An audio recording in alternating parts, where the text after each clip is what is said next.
Hi! So, hi guys! So, alam nyo ba, for today's video, I want to tell you something again. 'Di ba? As you notice sa aking mukha right now, meron bang pinagbago bukod sa braces ko? Kasi, nag-change na ako ng braces ko pala. Yan, nag-change na ako ng braces ko, ng color, at also pa-cleaning na rin ng braces ko. Every 1 month, nagpapa-change ako ng color at nagpapa-cleaning kasi libre lang naman yun, kasama yun sa binayaran ko.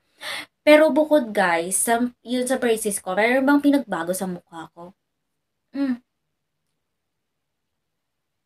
meron bang pinagbago, te?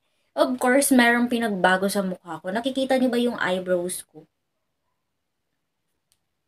Ito yung eyebrows ko, te. Ito. Yan, 'di ba flick na flick yung eyebrows ko for today. So, alam niyo ba yung ginamit ko diyan para sa eyebrows ko, i-share ko lang itong lash lip. Ito. Pero madalas kasi ginagamit itong lash lip na ito sa pag. Kaya nga lash, 'di ba? Kaya nga lash.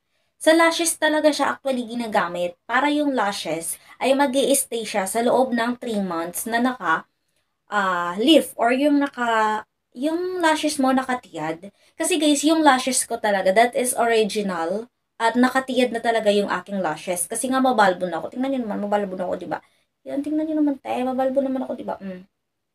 So, hindi ko na sa kailangan ipatiyad pa yung aking lashes kasi that is natural naman yung lashes ko. Tapos yung eyebrows ko, napagtripan ko siya na lift up. Tingnan niyo naman, te. Kahit nakahilamos na ako, kahit ibabalik ko pa yan ng ganyan, babalik yan maya-maya nakatiyad na yan. Oh.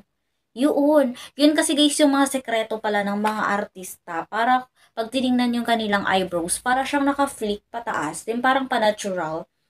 Kasi actually, tumunog yung balikat ko. Kasi actually, ito talagang mga pa-lash lip or yung eyebrows lift, ito ay parang bago siyang generation. Hala, may tumatawag sa akin, te. Wait lang. Ayun, kinancel ko muna kasi nga nagbablog ako, nagsishare ako ng mga something-something, di ba? So, tingnan niyo naman, te. Actually, sobrang napagtripan ko lang yung armpit ko. Armpit ko? Ba't armpit ko? Napagtripan ko lang talaga yung aking eyebrows. So, mag stay siya ng 3 months na ganyan na yung eyebrows ko. Tingnan niyo naman, te. Oh, di ba? Bagay na bagay sa akin, te. Tingnan niyo naman. Mm. Sino ka dyan? Oh, sino ka diyan? Ang pretty ng aking eyebrows, 'di ba? Te, 'di ba sa pagba-vlog ko 'yan, te? Tingnan mo naman ang ganda. Oh, so cute. Lang, na-share ko lang for tonight. So, maghihilamos na ako. Tapos, bukas ipapakita ko sa inyo ulit yung aking eyebrows. Tingnan niyo, sobrang pretty niya talaga. So, for now, have a good night. Good night, everyone. Bye!